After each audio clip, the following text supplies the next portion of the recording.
Good evening. Welcome to the SelectBoard meeting. It's March 12th. All right, can we have a motion for the previous meeting minutes, please? Move the minutes from the last meeting. Second. Any questions? All in favor? All right.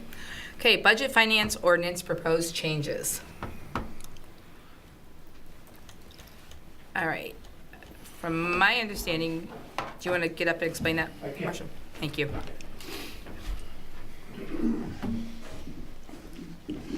Marshall Bullock, Stonewall Crossing, Chairman of the Budget Finance Committee. Our committee has done its work, we believe, and have come up with a final draft on the changes to the budget finance ordinance. And I believe you have a copy before you. There are three basic meaty changes to this, and they all appear in section 6A. Is reducing the number of the committee members from 9 to 7. And the attorneys have put in certain legalese to accomplish that goal. I frankly believe that it'll happen quicker than 2020. So we will see about that. Section B, the election of a vice chair is now part of the ordinance. That's been practiced but not written practice for several years. And the third one is elimination of the chairman of the school committee as an ex officio. That he or she has been dropped out of the picture. There has been discussion about 6E, which is the voting requirement. And this document was written in 1995, required that a majority of the members are needed to approve or deny a motion. So in the case of 9 members, it would require 5 to approve or deny. This is reducing that to 4 approve or deny a motion. There was a challenge submitted by one of our committee members. The challenge failed in committee. So this language stands.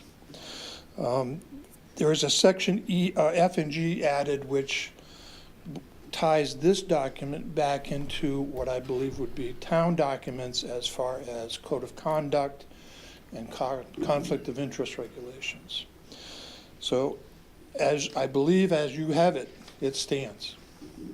It has been vetted by my committee and been vetted by the attorneys. So do we, because this is something new, do we vote on this, or does this have to go to a town? Let's go to public hearing. Right. Public, okay. You're deciding tonight whether to put it to the. Yeah. Okay. What is the purpose of having the majority and not just a, if you have a meeting, you have a quorum, you open the meeting, right? But that quorum is going to be four members now out of Right. 8. That quorum before, Right. So you would have to have unanimous votes to take any action. correct. And what's the purpose of that? The thinking of the committee was that when you're dealing with public finance, you should have as many on board as possible, not a simple majority. And I refer to House of the Senate of the United States, it's 60 votes to carry an appropriations bill, not 51. That's their own rules. So We're making our own rules here You're too. setting your own rules. Right. Right, but I don't understand the purpose. I mean, we get to make financial decisions also, Yeah. but we do it with a simple majority if we have a quorum. Well, we had language in there in 1995. I mean, It was it's failed to not be illegal. overturned. You could set No. your own rules. Exactly. Yeah, you could set a supermajority threshold, but I don't understand the purpose of it. Well, there's two purposes. One, to make sure that everybody is on board with a financial decision, and two, to encourage attendance. Something came up about that I was listening to this meeting too, and the comment was made that to be able to get a vote to go a certain way, people would miss that meeting, so they weren't in the vote. Strategic absence. Yeah, You can see that happen in other towns. Which, well, and occasion. I've never seen that before, and especially I don't think I've seen it here. But it came up, and it just kind of struck me as odd, is what it is. So that's one of the reasons that I thought was weird, that I don't think I've ever seen Raymond and do it here, is what it is. No, but a few years ago it happened in a town to our west, Okay. okay, where they would be strategically absent, so they wouldn't have to commit to a vote. Yep. Okay. If I may. Mm-hmm. Seeing as I know a little bit about the thought process when this was redrafted back in '95. The age thing. Seeing as I wrote it. And the thought process was, you had this committee which was supposed to be more of a broad breadth of the feelings of the town. And in order to encourage and get that thought process in there, we put that rule in at that time to encourage and get the participation there and to get the inputs from more and varied areas. And that kind of carried forward.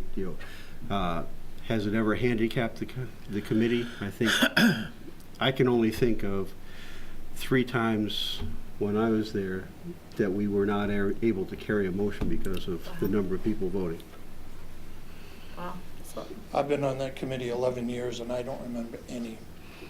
So it must have happened before that. Yeah. But we've always encouraged Yeah. attendance to these meetings. And I know the question. Unfortunately, attendance has not been an issue this year, yes. No, and some of the questions came up as far as, recusing themselves because of a conflict too. That question came up too, but there's not a lot on that. No. Are you raising your hand? Are you cleaning your glasses? What? I thought you raised your hand for comment. No, just cleaning my glasses. Okay.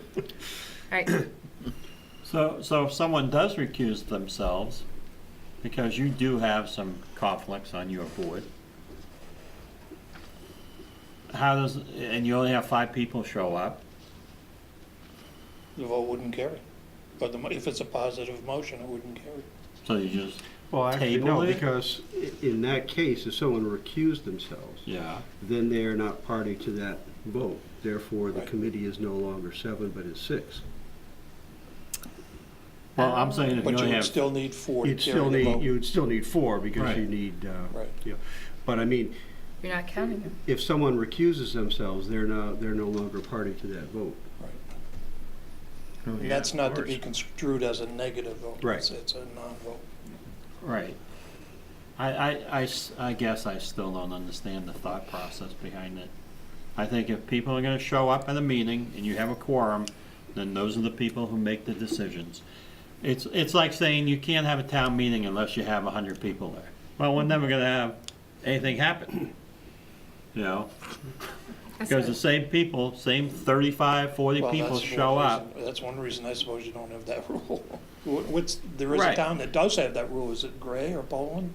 I think it's Yeah. Poland does have a certain number you have to Right. show up. Right. So, I mean, So you postpone the meeting to a time certain, and and then you will never get business done. And, if people want to commit and show up, they should have the right to vote and run the meeting and pass ordinances or pass budget decisions that they deem appropriate. If people don't show up, you're actually penalizing the other people. well, again, we're trying to encourage as much. Yeah, I'm not sure it encourages anyone, but that is my thought.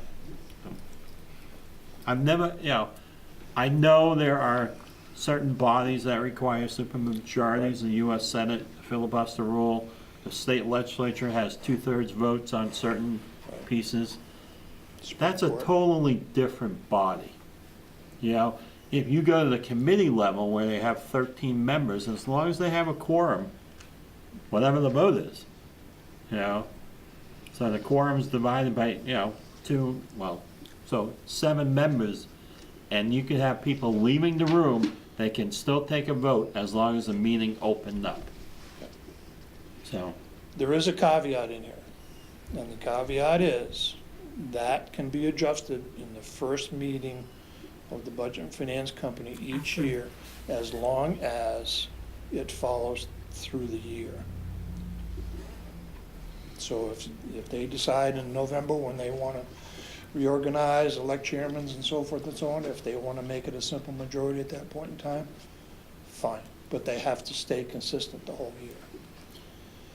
Actually, you can change rules at any time as long as you have a majority vote. What this document doesn't say that, but trying to stay with the document there, Mr. Burke. Yeah, I know, but I think there's a lot in there that can be challenged parliamentarily. Let me ask this, so if we, say we pass this to go to a public hearing, Right. then the public hearing from there goes, Town meeting. okay, so there's several steps for this to go through. Right. Other than the fact that the town meeting cannot change the What we had ordinance pushed through. that's there. All they can do is reject it. Yeah. Now, I'm not, I'm not clear on the timing. I thought that we missed the deadline. Oh, no. So, we did not? Okay, By having this meeting here tonight, we did miss the deadline. fine. If we Because couldn't there was a question whether if it went to town meeting in June of this year, would it be in effect after town meeting? It would If be, it passes. it'll be in Well- effect the next town meeting. It won't be in effect this town meeting. You have to change the makeup of a committee that's elected at least 90 days before the town meeting in which it's gonna take effect. So if we would have had to have had a special town meeting 90 days before June. Otherwise, it's the following town meeting before it takes effect. But I think what Marshall was saying is he missed the deadline to get to this town meeting, and I Yes. don't think that's Yes, accurate. that you did. Mhm. Yes, I did. Yes. Yeah, that. The 90-day rule. That's You right. missed the 90-day Right. rule. Yes. Yeah. Mhm. Any more questions?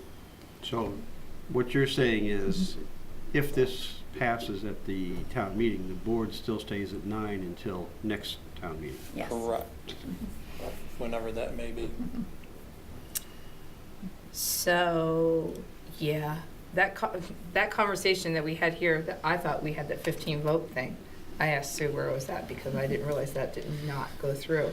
So if people don't run again on this election, there could be, again, more people coming on board with just a couple votes. So in theory, you could start the year off Mhm. with a board that's 9 people. Yes, If we had a special town meeting for some occurrence, yes. that is a properly called town meeting, therefore, effective that date, that board now is 7 people. Correct. I'm not sure that's correct. I believe it's an annual town meeting, not a special town meeting. It says, Raymond, a duly called town meeting. Does not specify special or non-special, just says duly called town meeting. So we In could call 30A? it, Huh? In 30A? No, in 9, effective date. so we Oh, could you call a mean in meeting. your in the ordinance? Yeah. No, what I'm referring to is Title 30A state statute and how you can or cannot change, or when you can change a elected committee. And elected is the key to that. If you were changing the number of members on the beautification committee, you can change those at whenever you like to. But with an elected committee, there are certain rules, and one of them is that it has to be in effect 90 days before the annual town meeting in which it's going to take effect. So if it's not making this town meeting because of that quote, we technically have time to think You more know, on the it. public hearing, as long as you do it 90 days for the next town meeting. Mhm. The annual town meeting, Yeah. Yes. yeah. If you wanted to have a special town meeting sometime or late next winter, you could. If you could wait that late, I should say. And I still think you could set the date. You have a public meeting at the next select board meeting. Mhm. And then it would carry for a year. Yeah, if you've got a number of, you've got some other ordinances you have to have public hearing on anyways. Yep. Mhm. So we can do them all at the same time. Mhm. All right, so what do you guys want to do? Move it to a public meeting. A second? I'll second. Discussion? Any more? All in favor? All right, thanks, Marshall. Quick claim deeds. Sue's not here. Does anybody know on those? Yeah, I got them right here. I will make a motion to offer a quitclaim deed to Margaret Kraft, map 001, lot 007. Can I have a second? Second. Any questions? All in favor? Make a motion to offer a quitclaim deed to Anthony Rudball and Rebecca M. Rudball. It's Anthony S. Rudball and Rebecca M. Rudball on map 053, lot 036. Second. Any discussion? All in favor? Make a motion to offer a quitclaim deed to Michael R. Hugo, trustee, Deep Cove Shores Realty Trust, map 060, lot 017. Can I have a second? Second. Any questions? All in favor? Make a motion for quitclaim deed for Deep Cove Shores Realty Trust, Michael R. Hugo, trustee, map 06000, lot 007. Second. Any questions? All in favor? Wow, I want to see an updated list from Sue. She's doing great on these. All right, And when I looked at the amount of the quitclaim deed, it said all the taxes and liens have been paid in full. Correct. Did that fall into this cycle, so all that money goes to undesignated fund balance? I have no idea where the money goes. I would say yes, Because it was a significant amount of money. yes. Yeah, one of them was, what, 76,000? Right. yeah, that's one she told me up there. Can you put that on the It next goes one? into fund balance We'll get her during in the for an cycle, which is update on collected, those so lists. it's We'll get her on collected an in the cycle, update so on those yes. lists. Yeah. All right. We'll move in a minute here just to get these done. That's coming up.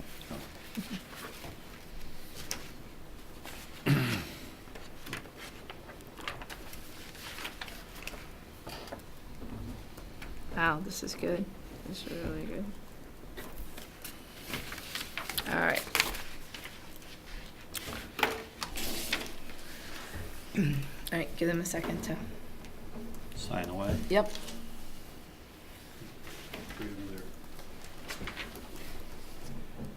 Should be 4 of them.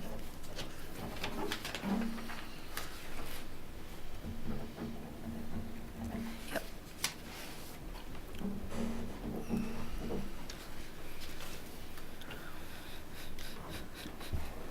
Just hanging it. I noticed nobody changed the clock. I know. I noticed it was 4:45. It just, yeah. I wouldn't pull that down. I'd be afraid of breaking it. No, it's not breaking it. The hardest part is actually getting it back on the hook. So well, maybe we can accomplish that during the break. Who knows? All right. All right. Next is abatement requests. Let's see. You have those, right, Joe? I have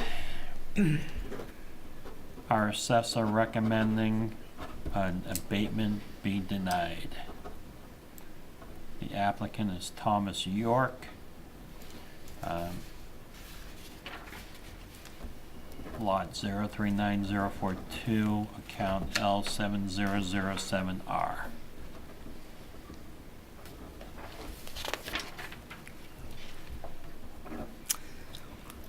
So, do we make a motion to do it? To accept the recommendation of the assessor. Okay. Can I have a second? Any questions, comments? All in favor? All right. Do we need to sign that? No. Nope. All right. Moving right along. Do you know if she was going to come? Wait a minute. Elizabeth Stetson. This is awarding the Boston Post cane. Can't even speak tonight. All right. Go ahead, Joe. You can read that. Well, She's I not. mean- She's not here. Do we want to put it off? well, Is she they're coming? having a special service on March 21st in Yes. Wyndham, so hopefully somebody You can may want to attend. you could just authorize the staff to Yeah, I to make mean, the award.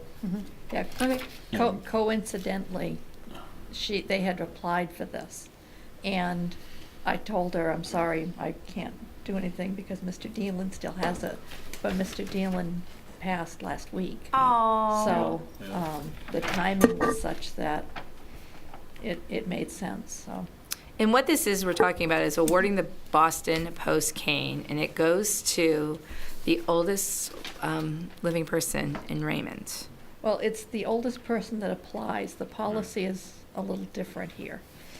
And she happened to apply, and since she's turning 100 and there's a party coming up and whatnot, it seemed fitting to In me, so. In my experience, if you're 100, you're the oldest person, more than likely. Yeah. And I believe one of the select board has been invited to the gala. Yeah, Oh. yeah. Mhm. They asked me to, you know, to present that, Do. if it's okay with everybody. Yeah. Mhm. Somebody Oh, got I'll make a something? motion to award Elizabeth Z. Stetson the Boston Post Cane Award on, and be presented on March 21st. Yes. Second. Any questions? All in favor? Comments? Nope. All right. You get to sign it. I get to sign that. Why can't I have a cool signature like you guys? You gotta practice. See. I used to write like that in the 5th grade. He heard that back there. Yeah, see? All right. Consideration of zoning board of appeals appointment changes. Sue. So this is just a clerical switching of seats. Steve Warshaw now spends a good deal of the winter in Florida, so he's not always available.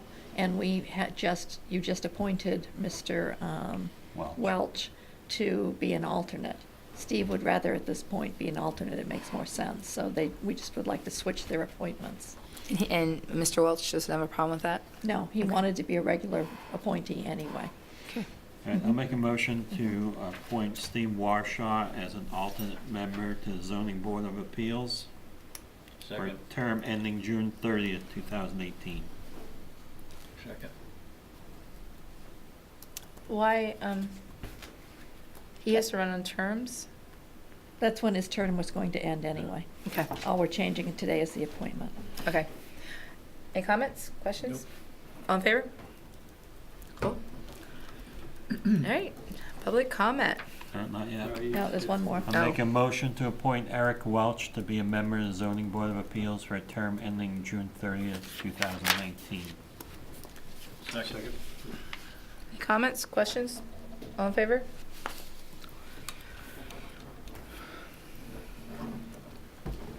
I didn't see that on the list. That's two of them. It's 5th grade. All right. Now, public comment.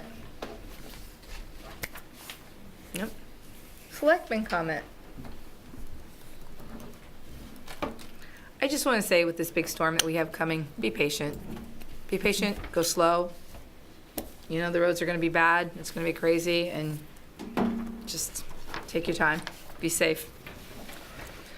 All right? Town manager's report.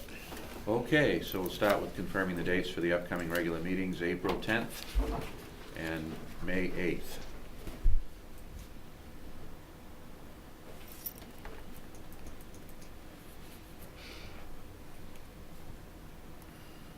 And April 10th will be the budget vote by the selectmen.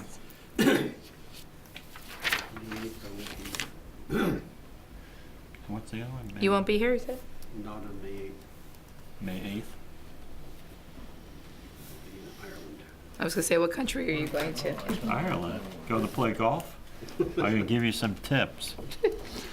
Been there 3 times. Yeah, love it. Driving around the roundabouts there, Right. get on the other side of the road. How long you gone for, Earl? 10 days. Okay, so I'm moving the meeting. When do you leave? Leave the 2nd. So we get back the 13th, so if we could go the week after. The 15th? Yep. That's fine. Yeah, 15th? 15th. Okay. All right, and April 10th works, so, all right.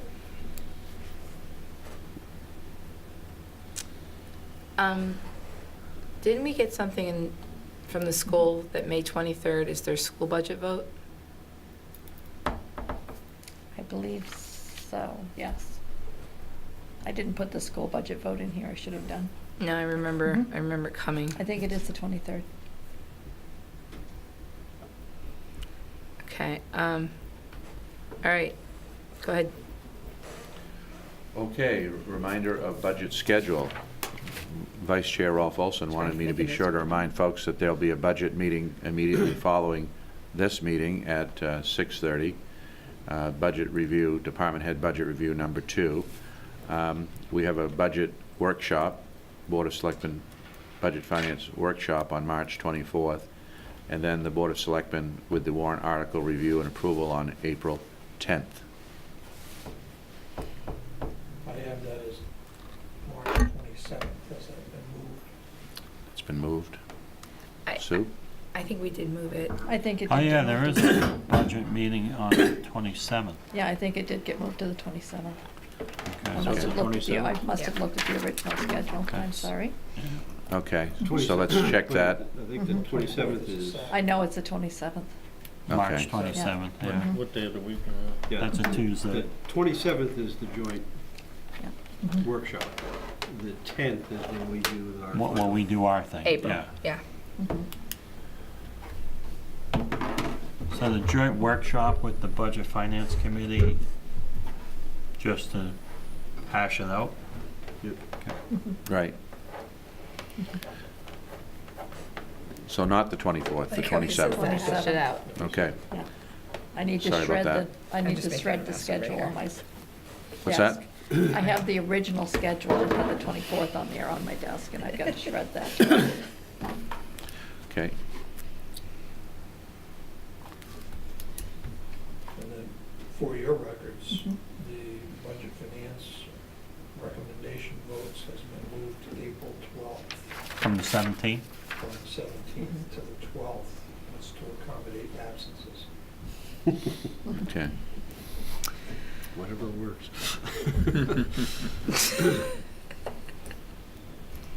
That's the 17th of school vacations. Oh, Mhm. all right. We're good on those? Mm-hmm. All right, Dawn, keep going. Okay, I just want to give you a little update on I put a memo in your packet, which I'm happy to go through if you'd like me to, or I could just do the Reader's Digest version.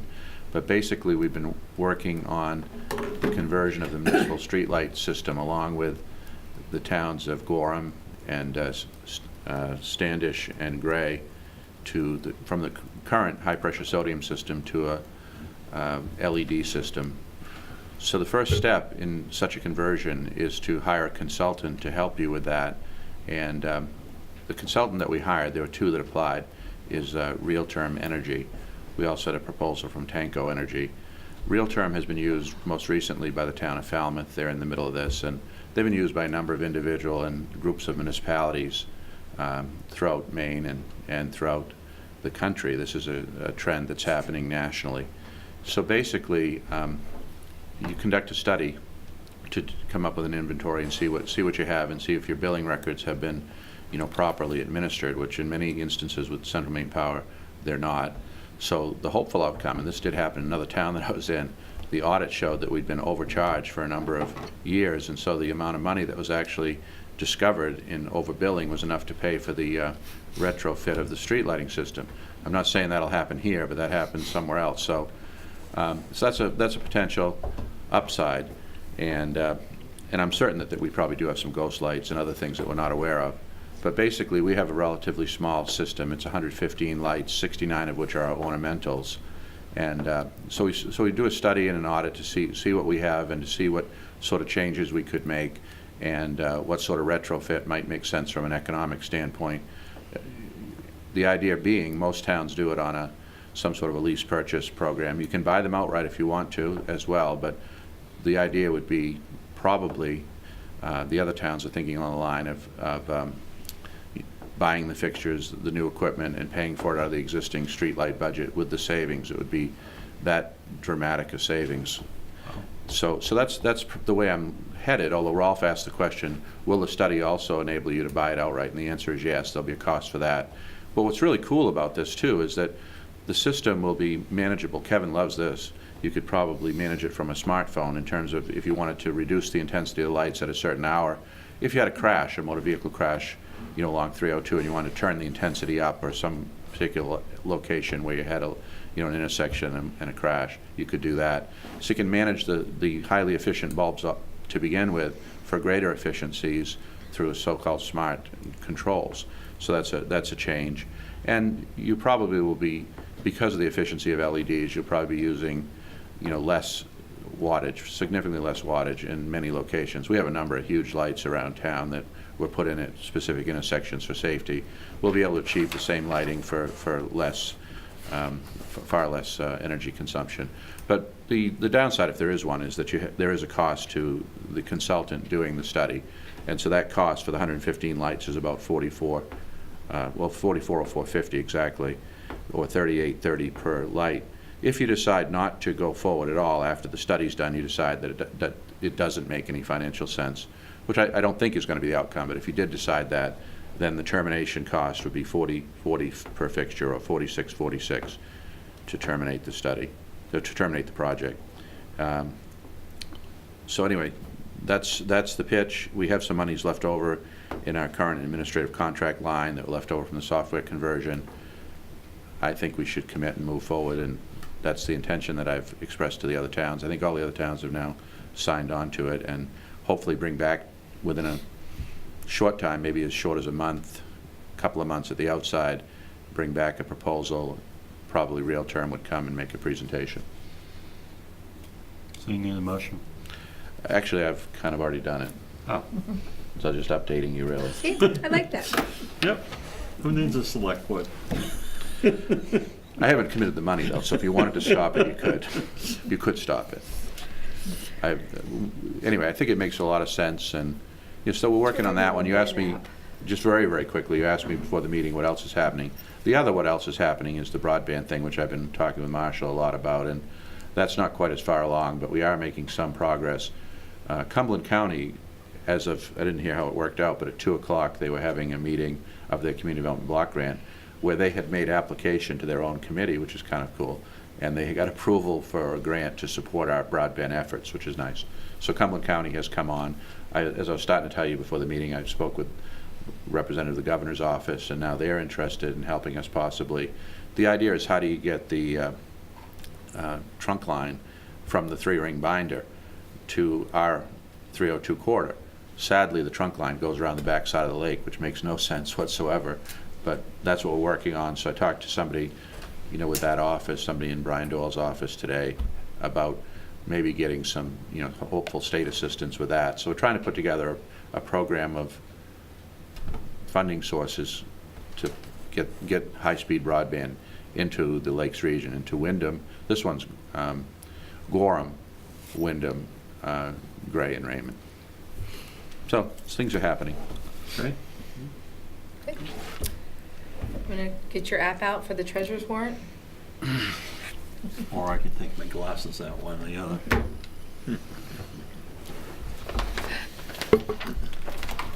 I make a motion to pass the warrant in the amount of $96,341.84.